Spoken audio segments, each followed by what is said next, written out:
So ngayon guys, oras na naman guys kan sa tong pagluto.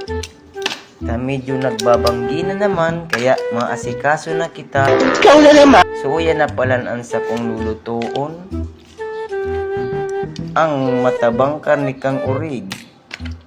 Nasa kong lulutuon na panira kong niya na pagkabanggi. Ipipritos ko na lang siguro ini guys, madali-daling lutuon. Total ako sa naman ang makakan, ako man lang ang makakamati kang kunot na daing kamugtaka. Sinungaling ka.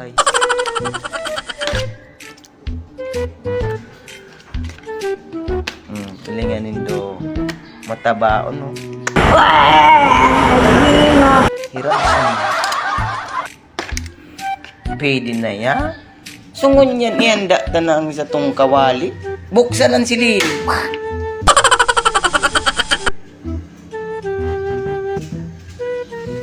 At pagkatapos, kunin ang mantika at ilagay na natin ang mantika. Sana all. Dami-damihan na natin guys.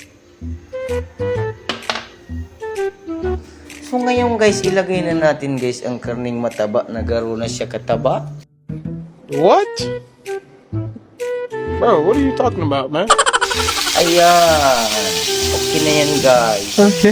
Guys, nung kagaya ng ginawa niya sa aking pagpiprito. Oh shit! Oh shit! Oh shit!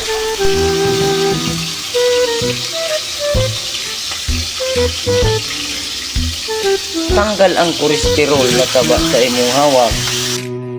What? Lalo na kung dahil ka man pinapadaba, dahil ka magkakaibang taba. Ano sa inyo natamimigas? Isa lang ka na ng mabilisan tangarig dahil masayang ang satong kalayo. E kung maubos ang panggatong mayo diging sungo.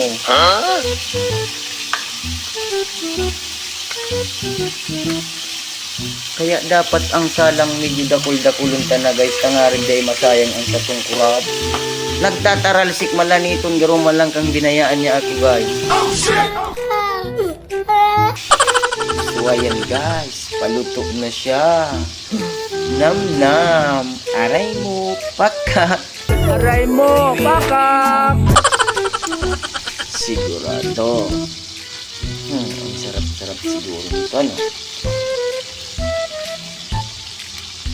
Ang sarap naman siguro yan.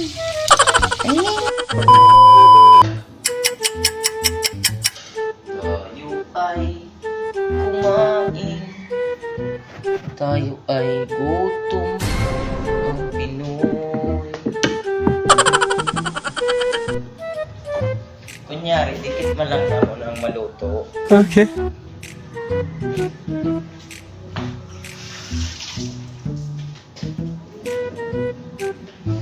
O, diba? Nam-nam. Daw kung masiram. Baka bakit man masiram.